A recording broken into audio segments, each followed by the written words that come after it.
Sí, Sí, ya. Muy buenas tardes a todos. Nuevamente estamos con la quinta conferencia a nivel institucional y esta vez tenemos el grato de honor de compartir toda su experiencia de investigación en patrimonio con la doctora Adine Gavassi. Y en ese marco quiero hacer la presentación de la doctora.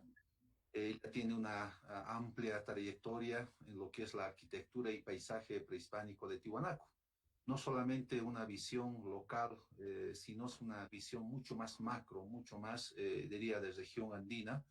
Y en ese marco, la doctora Adine tiene sus investigaciones no solo en Tiwanaku, sino en todo lo que es lo que llamamos la meseta andina, ya incluidos desde incluso de Cusco, todo lo que es la parte de la cordillera andina. Y en ese marco quiero resaltar los principales aportes que hizo Adine Gavazzi, es arquitecta de Italia, doctora en antropología de América en la Universidad de Complutense de Madrid, es investigadora del Centro de Estudios e Investigaciones Arqueológicas Precolombinas en Brescia y Nazca, es miembro fundador de la Cátedra UNESCO de Génova en Antropología de la Salud y en la ONG Mi Mundo. Es directora por la componente cultural de la expedición Río Abiseo en el sitio de Patrimonio Mundial Mixto. Realizó numerosos textos de investigación, por ejemplo, arquitectura andina, formas de historia en los espacios sagrados, visión andina de los espacios prehispánicos, memoria prehispánica en la traza urbana. También ha realizado investigaciones en las que enfocan, por ejemplo, los espacios sagrados en los centros ceremoniales y capitales teocráticas andinas, como en el caso de Cusco, en el caso de Tiwanaku, Ollantaytambo, y muchos aportes de producción intelectual. En ese entendido, queremos darle la bienvenida, doctora Adine. Gracias por permitir compartir su conocimiento con nosotros, en este caso el Centro de Investigaciones Arqueológicas, Antropológicas de Tiwanaku. Te doy la bienvenida y te cedo para que puedas llevar este evento, que es la quinta conferencia acerca de Tiwanaku y la región andina. Walisuma Aruma Kipanaya Tashpa Chanitaki. Buenas noches con todos. Muchas gracias. Oh, Es hermana una Adine, gran me felicidad. alegra muchísimo, muchísimo que usted hable.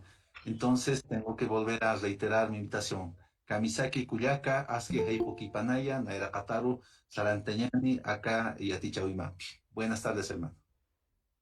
Muchas gracias. Es una felicidad realmente compartir después de un tiempo mi entusiasmo, lo que yo he aprendido en el Centro Ceremonial de Tiwanaku, en este sitio de Patrimonio Mundial tan importante no solamente para la comprensión de los lugares sagrados de los Andes, sino para la comprensión de las cosmovisiones y de cómo ellas se desarrollan en las diferentes geografías del mundo.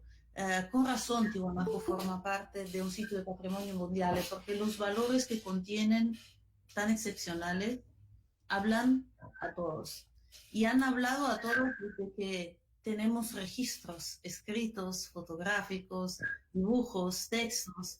Desde que hay registros, ninguno ha dejado la experiencia de Tiwanaku como un hecho desapercibido o sin importancia. Es decir, todos los que han atravesado Tiwanaku lo han registrado como literalmente una experiencia central.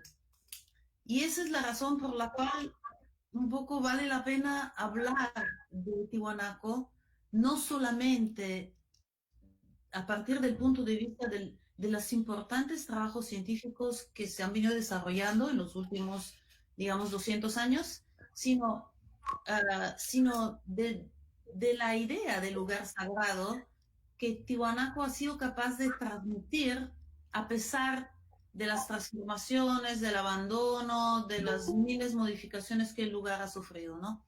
y he pensado hacerme acompañar en esta pequeña charla por una colección importante de fotografías de una fotógrafa maravillosa que ha retratado Tiwanaku a partir de la relación entre la materia y la luz. Y la especialista realmente mayor de ese proceso es Beatrice Velarde.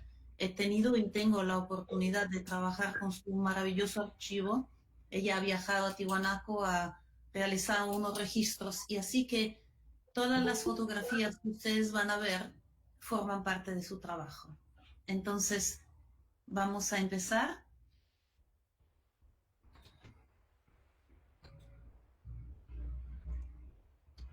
Adelante, adelante, doctora. ¿Me avisan? ¿Se pueden ver? ¿Logran ver? ¿Se logra ver Sí, la está. pantalla? Sí, ya vimos, doctora. Muy bien.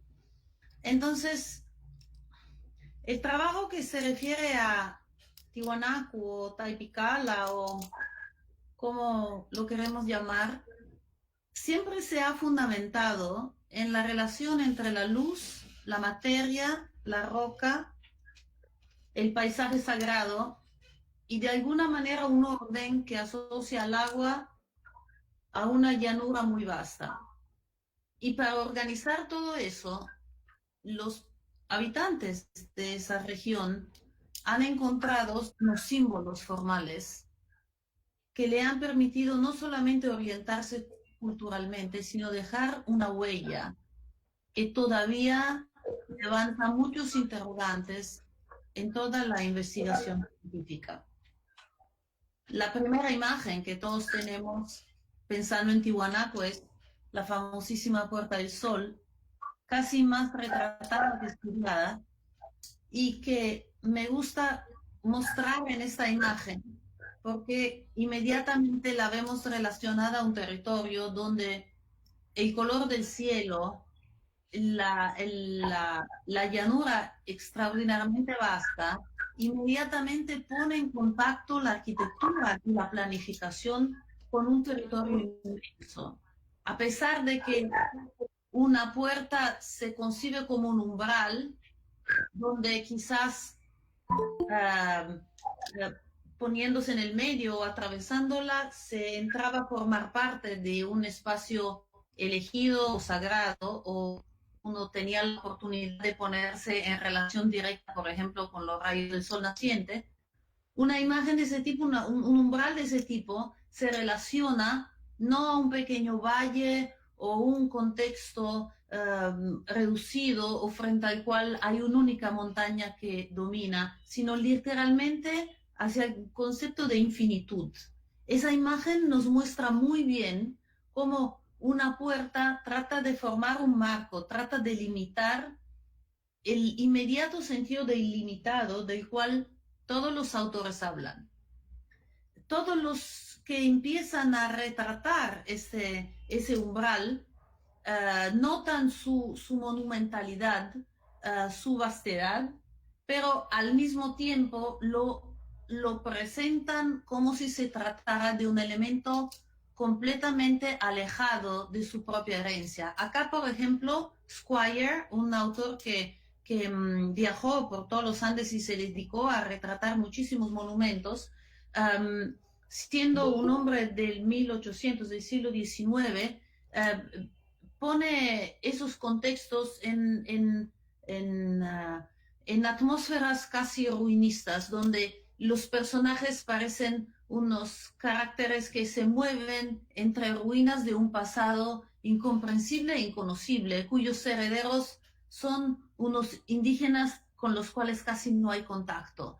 Llama mucho la atención esta imagen porque da una idea de cómo los viajeros europeos del siglo XIX miraban esos lugares. No generaban ningún tipo de relación con los actuales habitantes de Tiwanaku.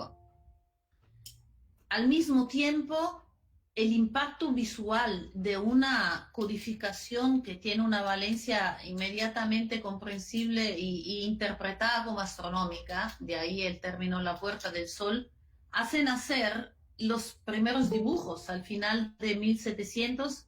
Por ejemplo, Tadeusz Henke ya empieza a dibujar los personajes que se ven retratados en los altos relieves de la parte superior.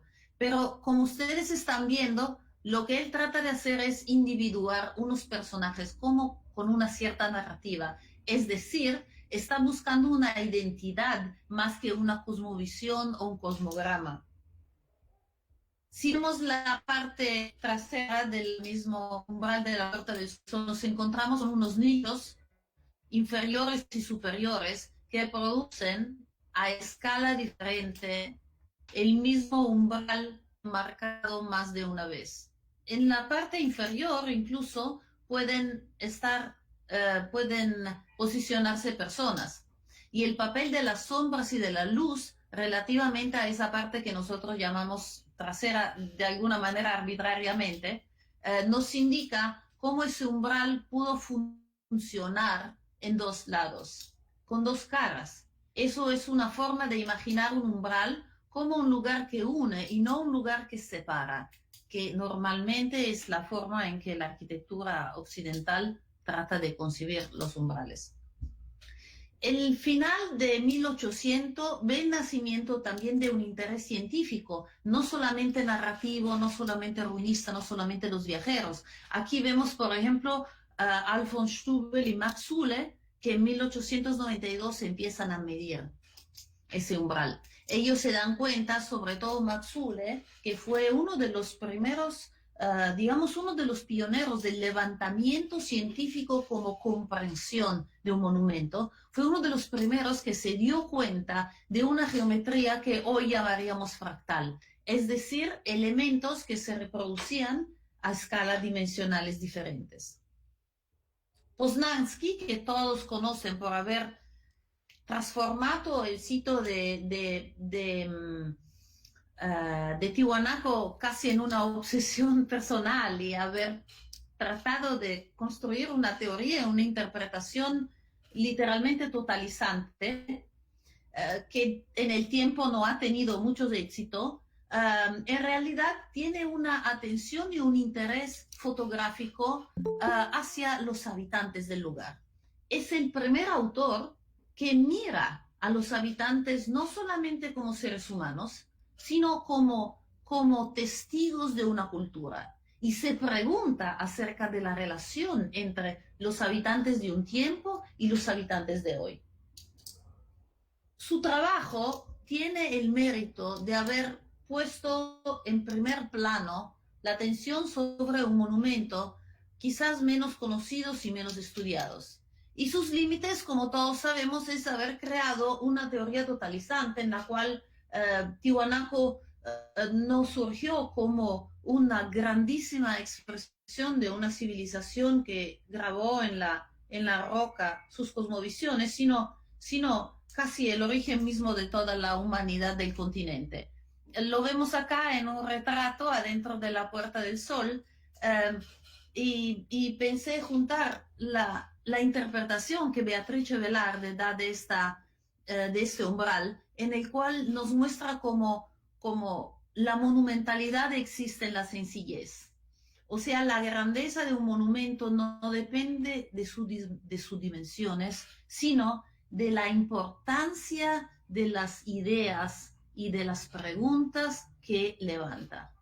Eso es un tema fundamental quizás para el acercamiento a la comprensión de Tiwanaku, porque como el mismo Poznański registró, el territorio ya estaba completamente modificado por muchos eventos históricos, y acá vemos unos restos de centenares y centenares de elementos líticos que aparecen casi abandonados. En particular hay uno a la izquierda que ustedes ven con tres depresiones, que Beatrice Velarde ha fotografiado como si se tratara de un personaje con dos grandes ojos que de alguna manera está subiendo solito y en un campo.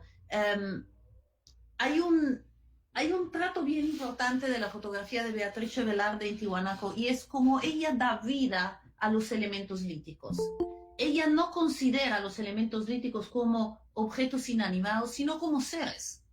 Y si nosotros comparamos esa forma de describir estos, por así decir, personajes que Beatrice Velarde hace de forma estética, con una visión andina ancestral de la roca y de la montaña como de seres dotados de sentidos de voluntad y de conciencia, encontramos un hilo bien interesante, una interpretación contemporánea de un sentir y de un ver extraordinariamente antiguo.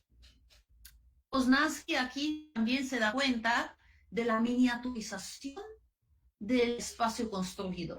Observa cómo la monumentalidad existe a gran tamaño en las grandes puertas, pero existe también miniaturizadas. Esos marcos recurren en cada dimensión. Y también lo ve Beatrice. Y ella observa la misma idéntica roca, pero ya en otro contexto.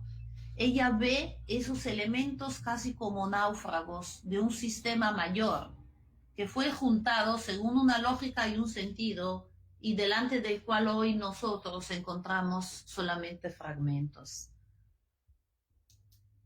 Los autores del siglo XIX no solamente tienen esta actitud romántico-ruinista. Por ejemplo, hay un dibujo muy interesante de Maurice Rugendas de 1840, en el cual notamos por primera vez un interés hacia los monolitos. Vemos figuras humanas, vemos una pequeña figurita humana en el centro, pero realmente acá el paisaje está en relación con los elementos, no con el sentido de ruina, no con el sentido de destrucción o de abandono que Squire de alguna manera trataba de vehicularnos. Esto es una actitud científica. Quien está observando y dibujando esos elementos líticos, como ustedes notan, trata de demora mucho tiempo en definir todos los elementos, porque son estos que hablan de un conjunto construido que expresó una cosmovisión y un orden cósmico. En cambio, ustedes ven la misma imagen redactada y realizada por Squire, en la cual vemos cómo esos elementos en realidad son parte de unas ruinas. Otra vez vemos los personajes como si fueran episódicos, sino realmente protagonistas y últimos herederos conectados a una herencia mayor. Vemos el mismo lugar interpretado por Beatrice Velarde, y vemos cómo ella utiliza esas sombras negras poderosísimas, casi restituyéndole una solemnidad mayor. Esos monolitos se presentan estéticamente como grandes personajes, casi como el monolito Bennett, casi como todos los monolitos que son a su vez esculturas. Ella sabe que se trata obviamente de partes de estructuras, pero los tratas como si fueran los últimos testigos de un mensaje estético, arquitectónico y espacial mayor. Ahora, cuando vamos a ver los conjuntos construidos, la mirada de Beatrice Velarde se concentra en el juego muy interesante que los personajes del templete semisubterráneo generan entre ellos en comparación con esos monolitos, ¿no?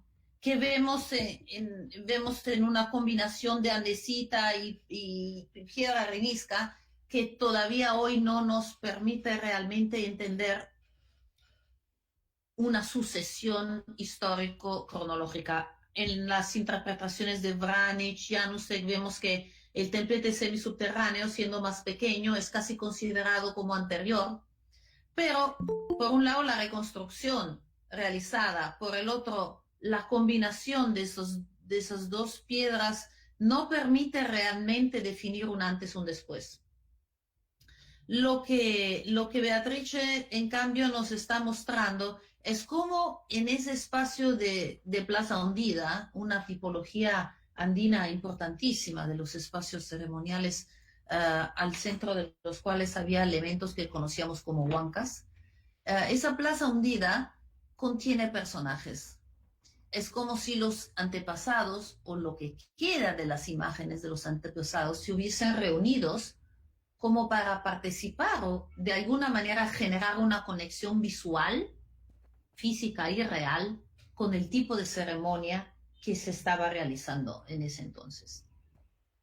Los elementos, los bloques inmensos que forman esos grandes ingresos nos hablan de un trabajo de ensamblaje lento, pausado y que requiere un transporte desde un área muy lejana y que al mismo tiempo concibe un tipo de arquitectura pensado para quedar ahí mucho tiempo, para expresar un cierto tipo de orden perpetuo.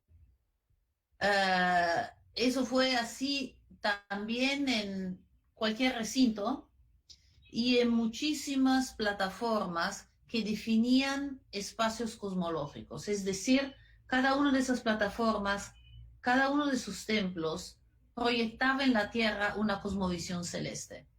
Y esa casi obsesión hacia el recinto, esta idea de cerrar constantemente y de dar un ritmo a ese cierre que nosotros vemos a través de esos monolitos, es una clave de lectura importante para entender cómo el movimiento del tiempo a través del movimiento visible, obviamente, de los cuerpos celestes, se pudo proyectar a través de un sistema de medidas en el espacio, en un recinto. Es decir, por un lado, los grandes monolitos nos hablan de una monumentalidad que quiere expresar un cierto tipo de eternidad, y por el otro, los recintos con monolitos casi rítmicos y combinados con rostros de personajes antepasados, transforman el tiempo en un espacio cercado. Y los vemos acá, cada uno de ellos distinto, como unas cabezas clavas que encontraríamos en Chavin, por ejemplo, pero en Chavin sabemos que esos personajes iban hacia afuera. La relación que se establece con esos rostros es una relación personal, íntima, que fue de todos los habitantes y de todos los participantes a esas ceremonias. Pero claro, las arquitecturas son mucho más de eso, y por muchísimo tiempo, hasta el levantamiento, por ejemplo, de Akapana, de Poznański, de 1945, nos hemos acostumbrado a verlos en dos dimensiones. Comprender Tiahuanaco en dos dimensiones es, francamente hablando, muy improbable. Hay que esperar hasta el trabajo de Stella Nair, que junto a Protzen elabora por primera vez un maravilloso estudio sobre la técnica de construcción, la técnica de corte, la técnica de ensamblaje, observando cómo cada expresión constructiva se transforma en realidad en una expresión estética cuyo nivel de elaboración es extraordinariamente elevado. Y realmente donde Squire nos muestra, por ejemplo, una arquitectura siempre asociada al concepto de ruinas y donde trata de identificar, como vemos acá, unas chacanas, unos escalonados, unos elementos de doble escalonados como abandonados. Beatrice Velarde, en cambio, ve en la chacana un símbolo poderoso que sigue funcionando hasta en la fractura de los mismos elementos, hasta pareciendo como partes abandonadas de un discurso que fue mayor. Beatrice nos muestra cómo el símbolo de esa chacana persiste y sigue expresando un mensaje y vehiculando un mensaje hasta hoy en día. Es decir, el contrario exacto del concepto de ruina. Vemos acá como Beatrice explora la textura de la superficie que ha sido no solamente desbastada o cortada, sino que ha sido realmente pulida, utilizando un tipo de percutores que el trabajo de Jean-Pierre Protzen y Stella Nair revelan en sus maravillosas reconstrucciones tridimensionales.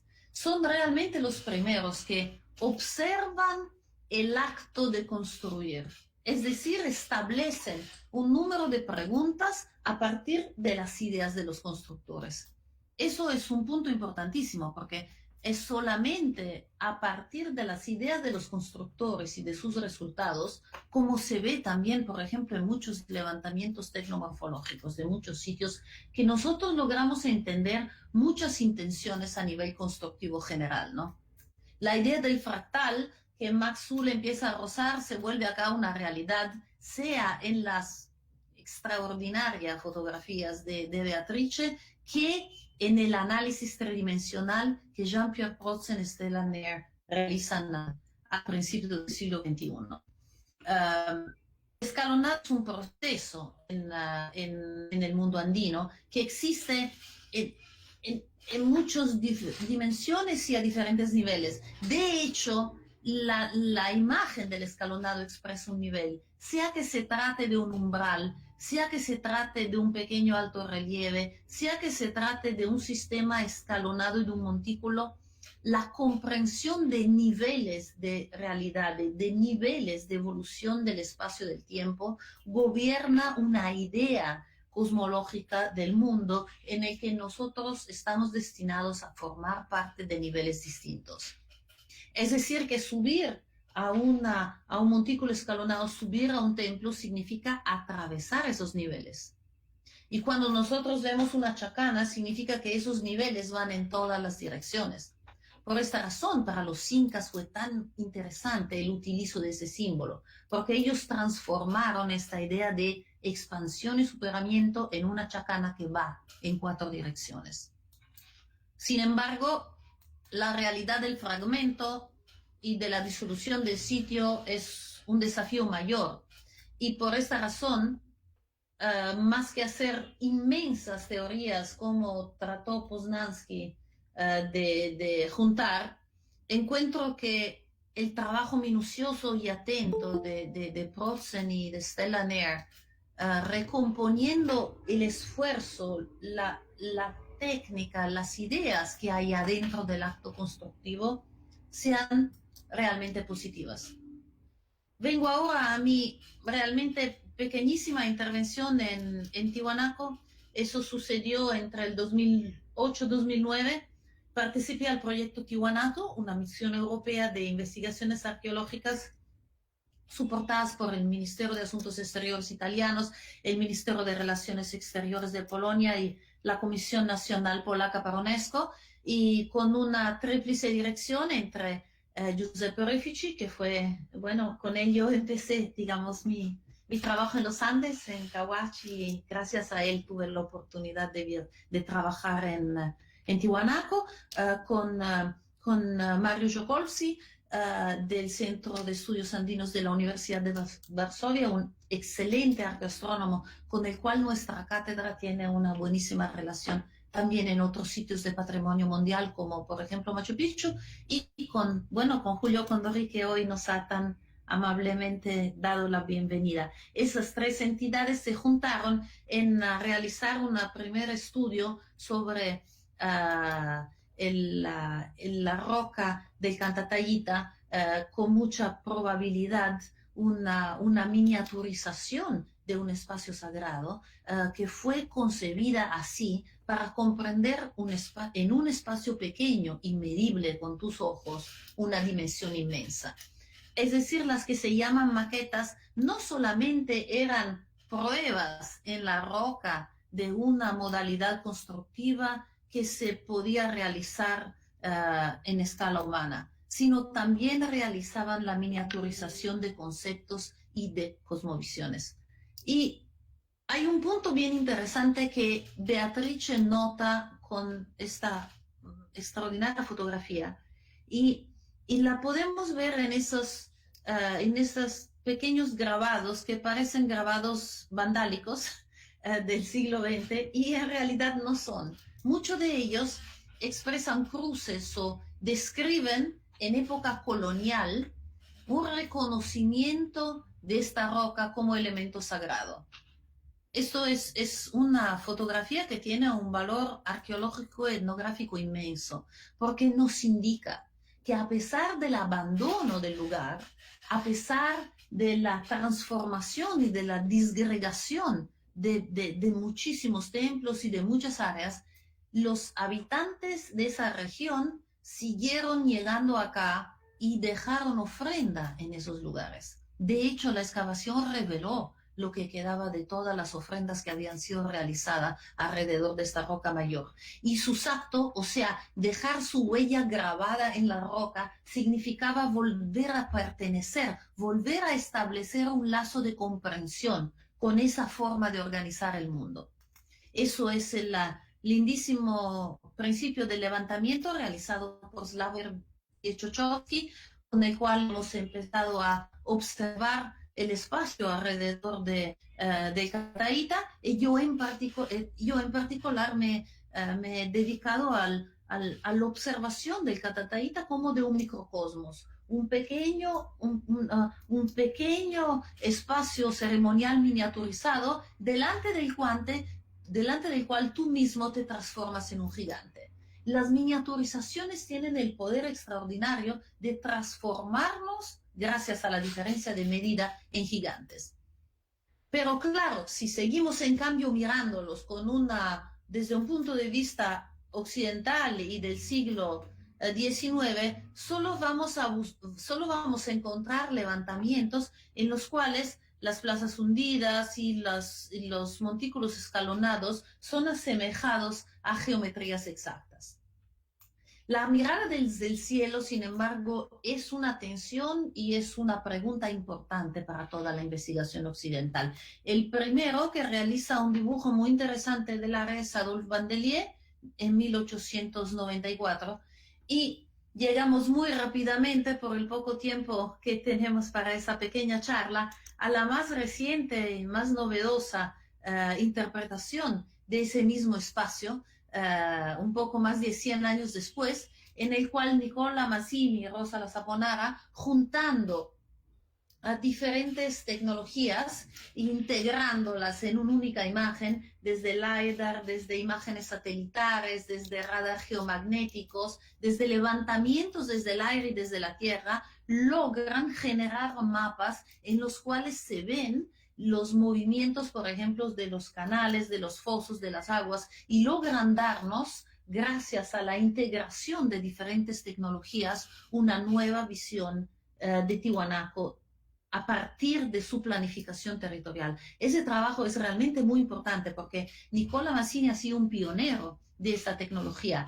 Él ha empezado a realizar estos trabajos en Cahuachi y de ahí los ha aplicado en Tiwanaku, siempre formando parte de esta misión ítalo-polaca, y los ha después desarrollado en Pachacamac, también recientemente en Machu Picchu, y su trabajo de integración de diferentes tecnologías para poder leer de forma no invasiva el territorio y comprender su planificación es destinado a tener mucho éxito y a tener sobre todo una escuela que se desarrolla a partir de esta visión. Vemos acá, por ejemplo, cómo él identifica el río, los fosos, y está buscando la organización del territorio a partir de la organización de sus aguas. Hablaba de herencia, de esta forma de mirar, y esta herencia claramente se materializa en el proyecto de preservación y conservación de Tiwanaku y de Adhapana, gracias al Fondo Fiduciario Japonés y para la salvaguardia del patrimonio mundial cultural, y la oficina de UNESCO en Quito con sus diferentes representaciones para América Latina. La combinación de esas dos instituciones ha permitido generar nuevos levantamientos desde el aire, gracias también a la aplicación de la tecnología LiDAR, en la cual finalmente podemos darnos cuenta de cómo el sistema de drenaje y de canalización que se realizaba alrededor de Tiwanaku formulaba un paisaje artificial completamente transformado y completamente planificado alrededor de los grandes montículos. También unos análisis que permiten identificar la acumulación de parte húmeda, nos muestra en muchas áreas donde se ha realizado, por ejemplo, más reconstrucción. Vemos acá, por ejemplo, en la mancha izquierda, hay un proceso de deterioramiento y de acumulación de humedad gracias a un tipo de reconstrucción que no toma en cuenta los parámetros originarios de los constructores tiwanacotas. Acá, por ejemplo, aplicando el LiDAR, es decir, una nube de puntos a alta densidad de un escaneo que viene desde el aire, vemos en los puntos 1, 2 y 3 nuevas estructuras de las cuales no sabemos todavía mucho, y en el 4 y 5 nuevas plataformas que todavía vamos a tener que estudiar. Y la ventaja de esas nubes de puntos es su orientabilidad, se vuelven modelos digitales en el espacio. Una lindísima representación, por ejemplo, de un geoglifo, del cual conocíamos la existencia, pero ahora por primera vez logramos verla. Volviendo al final con las representaciones fotográficas de Poznański, que, como decía, por primero fue, a pesar de sus ideas, el que buscó una relación con los habitantes, vemos cómo esos monolitos todavía siguen ejerciendo un papel fundamental en los rezos, en las actividades ceremoniales, en los momentos importantes para Bolivia a nivel político, para las comunidades a nivel social, para las familias a nivel individual y de pequeño grupo, y la acumulación no solamente de personas en determinadas épocas del año, sino el continuo utilizo del lugar como sitio sagrado a partir de generación de ofrendas, de rezos y muchas actividades, no, es testigo de un vínculo que nunca se ha interrumpido. Claro, muchos critican esas actividades y dicen, por ejemplo, mirando este personaje, pero mira, no es Tihuanacota, en realidad eso es una chacana inca con un tumi de Imo que viene de Lambayeque, de miles de kilómetros más al norte en la costa. Pero en realidad, si ustedes tratan de ir más allá de los detalles simbólicos que vemos utilizados por los curanderos y los sacerdotes andinos, los yatiri en la contemporaneidad, ustedes se van a dar cuenta que más allá de esto sigue existiendo una relación, por ejemplo, con las plantas sagradas como la coca, que vemos acá en el diálogo mutuo, que no necesita palabras entre dos asistentes, y sobre todo vemos, por ejemplo, el utilizo de una bandera que no es solo un emblema político, porque es una bandera cuyo escalonado incluye e incorpora unas ideas y unos conceptos que los pueblos andinos indígenas contemporáneos siguen manteniendo vivos. De hecho, la posibilidad de mantener una identidad espiritual en Tiwanaku hace de este sitio arqueológico realmente una excepción extraordinaria y tan importante en el panorama de los centros ceremoniales andinos. Entonces, con esta última imagen, agradezco a todos los asistentes y sobre todo agradezco a quien ha estudiado Tiwanaku a lo largo de esos 200 años, enfocándose exactamente en la relación entre los constructores y la realidad construida. Porque es solamente en esa relación, solamente las ideas que están adentro de esas culturas vivas, que nosotros vamos a ser capaces de poder devolver la comprensión, quizás no completa, pero mayor y cada vez más ancha y más profunda de un sitio de patrimonio mundial tan extraordinario como Tiwanaku. Muchas gracias. Excelente, doctora Adines. Realmente es una percepción holística de Tiwanaku, tejiendo, interrelacionando con otras áreas que están alrededor del Circum Titicaca. Quiero dar paso al público que está, a los asistentes en el Google Meet, también en el Face, si hay algunas preguntas y si nos hacemos un par de comentarios y luego concluiremos este evento. Doy paso a todos los asistentes en el Google Meet. Si alguien quiere hacer el uso de pregunta, no hay ningún problema.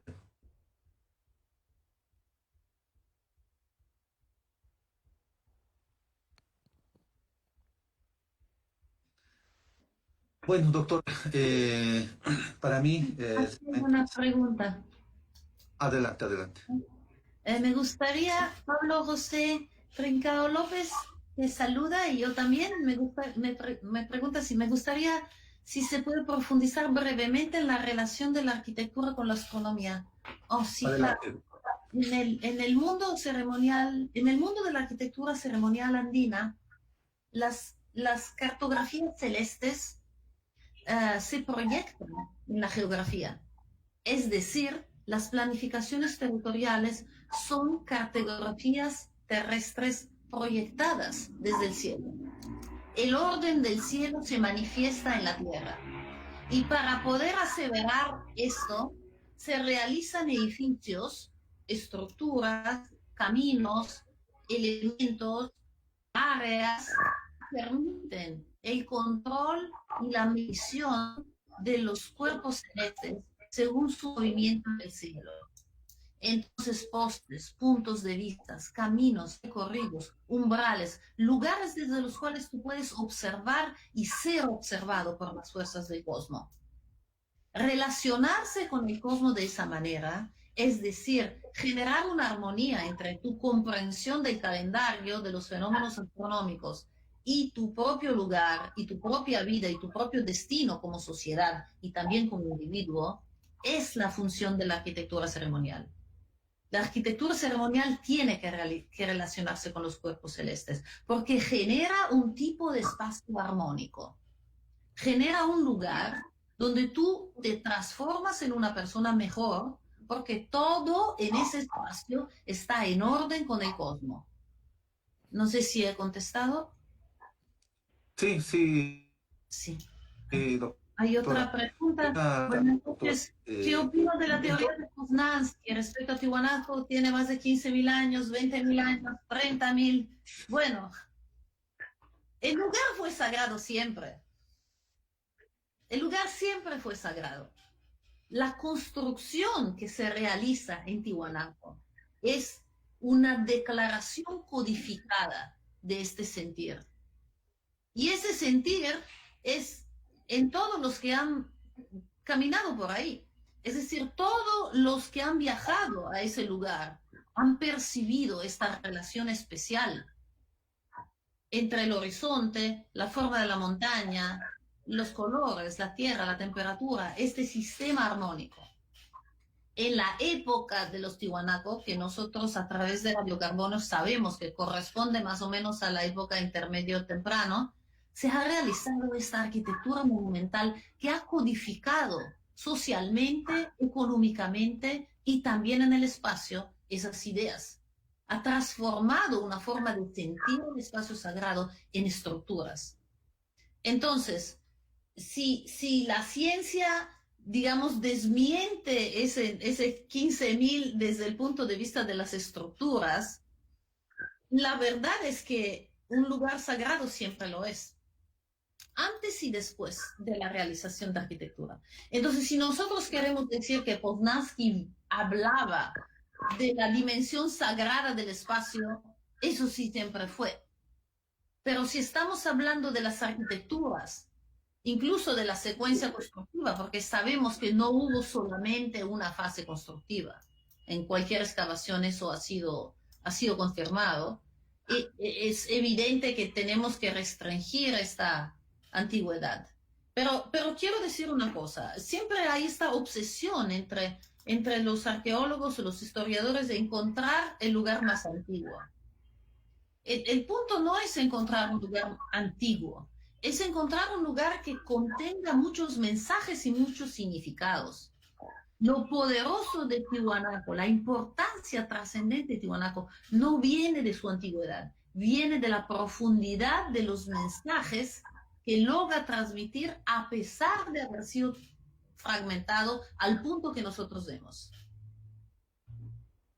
La siguiente pregunta, doctora. Hay una pregunta. ¿Los incas regresan a Tiwanaku siglo después de que desaparezca esa cultura? ¿Qué sucede en ese momento? Bueno, lo que sucede en ese momento es que los incas necesitan legitimar su expansión en muchas direcciones, necesitan emblemas, necesitan generar una historia mayor, ¿no? Tener unos antepasados ancestrales mayores. ¿Y cuál mejor narración que contar a todos los pueblos que iban conquistando al norte o al este, que ellos eran hijos de los Tihuanacota? ¿Cómo hacerlo? A través de un mito fantástico del nacimiento desde el lago Titicaca, de la civilización, de la vida y de sus antepasados, y del tránsito de ellos hasta Cusco, y del utilizo de los mismos, bueno, no los mismos, algunos elementos visuales, algunos símbolos tihuanacota. Eso es más o menos lo que sucede, pero indudablemente se trata de dos sociedades muy distintas. Buenas tardes, trabajo en el Museo de Ciencias Naturales de La Plata. Quisiera saber, buenas tardes, Matías, quisiera saber si los calcos originales que realizaron en la Puerta del Sol también forman parte de ese increíble estudio. Bueno, se han hecho muchos levantamientos de la Puerta del Sol, de muchos tipos. También sé de escaneos tridimensionales, que serían, digamos, los más entendibles. Hay muchos estudios. Resumirlos todos acá en esta conferencia no sería posible. Yo he tratado de concentrarme en algunos puntos que consideré importantes, es decir, en la visión variada y a veces distorsionada de los europeos, la visión desde arriba, desde los primeros dibujos hasta el LiDAR de hoy, y la comprensión de la relación entre el lugar antiguo y los habitantes contemporáneos. Yo he tratado de seguir este hilo para hablar del territorio, del paisaje, ¿no? El paisaje no es solamente el edificio, es la relación que tú tienes con el edificio en un territorio. Doctora, Hola, buenas. doctora, quería Sí, hacerle una pregunta. sí. ¿Usted ha podido ver o identificar basureros cerca de lo que son estructuras ceremoniales? Porque como no sé si supo, en las excavaciones que se hicieron en el 2010 al lado de lo que es el monolito descabezado se encontraron o no cementerios sino basureros, y eso quería saber si tenía, cómo se ve o cómo usted interpreta este tipo de basureros al lado de estas estructuras. Bueno, depende de cómo tú llamas, cómo se llaman, qué nombre damos a las cosas, ¿no? Si yo realizo una ofrenda, por ejemplo, y en la ofrenda quemo algo y lo voy sepultando porque esto tiene un significado importante, o sea, devuelvo a la tierra una ofrenda a través de una quema.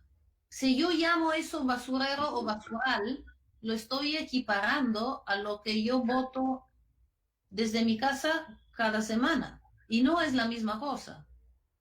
Es decir, si desde un punto de vista analítico y químico y material los desechos nos sirven para entender qué se comía, qué se cultivaba, con qué material se construía parte de la roca, desde un punto de vista simbólico y desde un punto de vista ritual, es difícil para mí llamar esos depósitos basureros o basurales. No sé qué dirá Julio al respecto, pero no, o sea, ninguna comunidad indígena que realiza una ofrenda en un lugar sagrado lo llamaría eso basurero.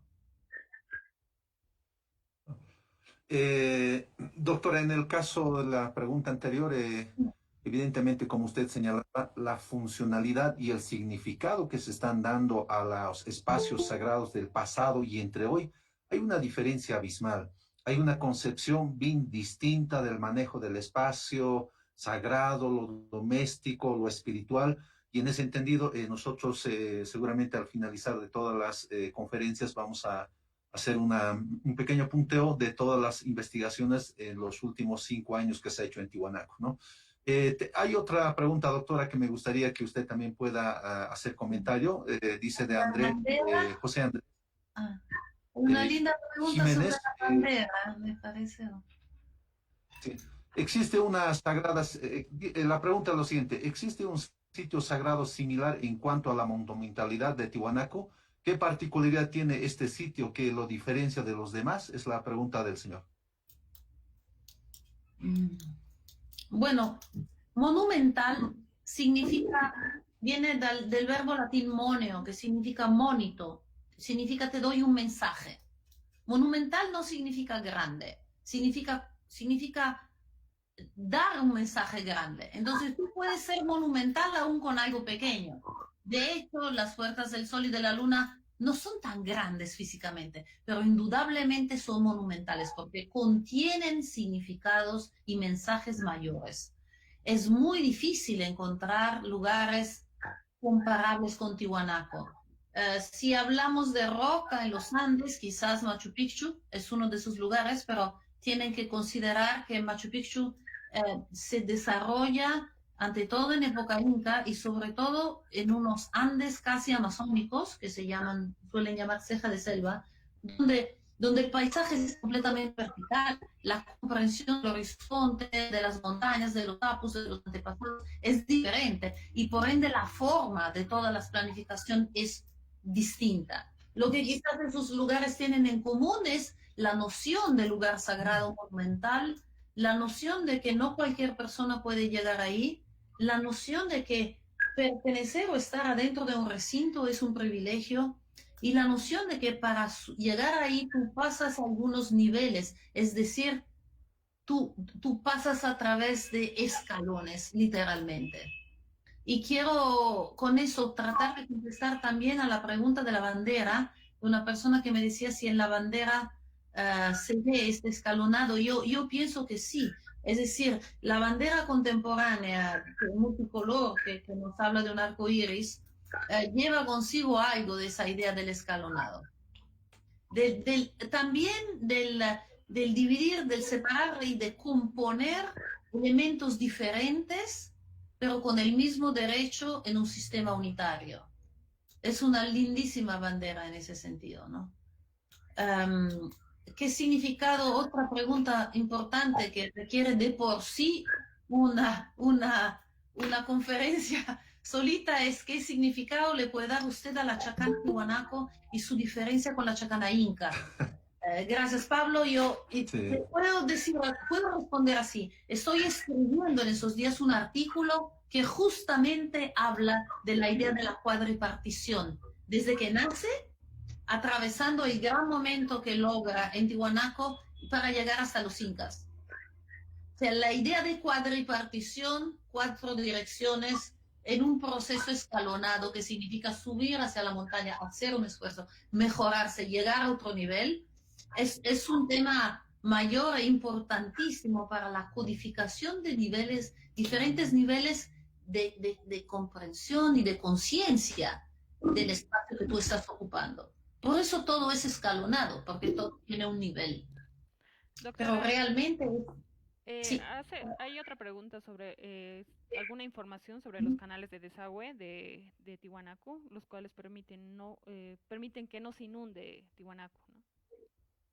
Sí, el Tiwanaku tuvo un sistema de drenaje muy bien desarrollado y que conectó incluso el abastecimiento y el drenaje del agua en relación con el río que recorre, que vemos al norte de Tiwanaku, y ese río es importante mencionar que corre del este al oeste.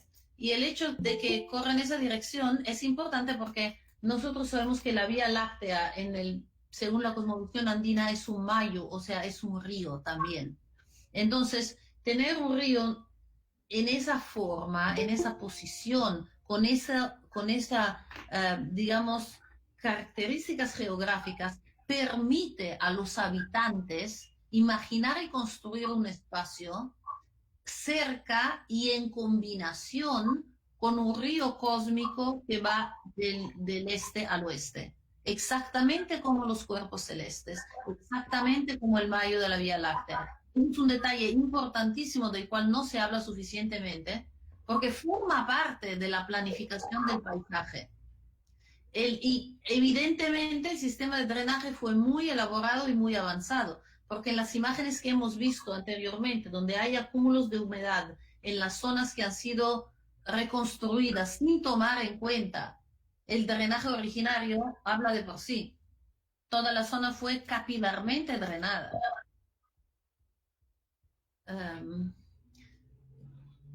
Podemos decir que los espacios públicos ceremoniales de Tiwanaku responderían a la importancia que actualmente debemos tener en nuestras ciudades de los espacios públicos y su relación basada con la naturaleza. Yo, gracias por la pregunta, Ruth, yo me atrevo a decir mucho más. Ir a Tiwanaku es como ir a San Pedro en Roma, si eres católico. Entonces, cuando vas a San Pedro en Roma, estás yendo al centro ceremonial central de la cristianidad. Y eso sucedió en Tiwanaku. Eso fue el centro de ese mundo, de ese universo, materializado a través de la roca, pero no una roca que solamente, cuya narrativa vehicula solo una estética, es una roca de organización y cuyo trabajo, cuya narrativa vehicula una completa cosmovisión. Y los últimos elementos de esas cosmovisiones existen hoy en las comunidades indígenas y campesinas. Perfecto. La última cosa que me decir alrededor de eso que me parece tan importante, yo me acuerdo que cuando participé al proyecto de Cantataita, cada mañana los obreros, el grupo de obreros, las cuadrillas de personal llegaba y lo primero que hacían era respetuosamente saludar y pedir permiso al lugar. ¿Qué significa eso? Significa que el trabajo científico puede tranquilamente en el siglo XXI convivir con tu forma de pensar, tu comprensión espiritual del lugar, tu propia ancestralidad. Y la forma que esas personas tenían de mirar las rocas era tan interesante porque ellos la comprendían de una forma con una dimensión interiorizada extraordinaria que cualquier estudiante de arqueología no tenía, porque llegando desde lejos no podía conocer.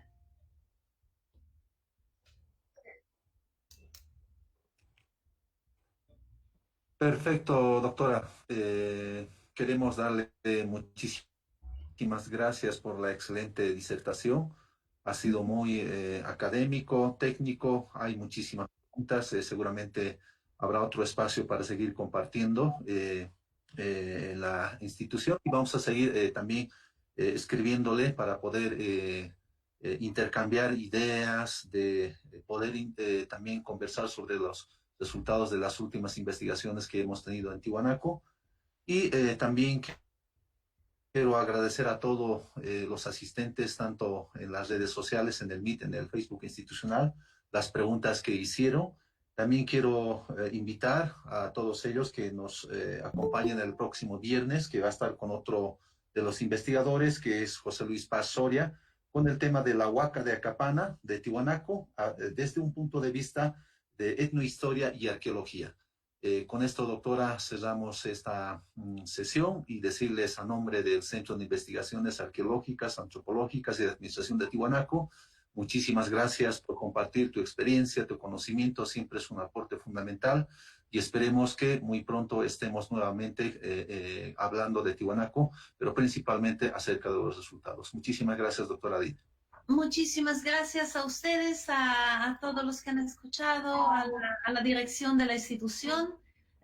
Nosotros como Cátedra UNESCO de la Universidad de Génova vamos a publicar esa charla que espero que quede online en nuestra página. La vamos a difundir y nos comprometemos no solamente en hablar más de Tiwanaku porque realmente lo merece, sino de volver pronto a visitarnos para pensar en próximos proyectos. Muchísimas gracias. Por favor, siempre Tiwanaku. Sí, por favor, doctora, Tiwanaku siempre está con brazos abiertos a la investigación interdisciplinaria, considerando que es un patrimonio de todos nosotros, del mundo, y así que manos a la obra en la investigación. Muchísimas gracias nuevamente, doctora. Muchas gracias, sí. Muchos saludos a todos. Muchos saludos. Igualmente. Adiós, gracias.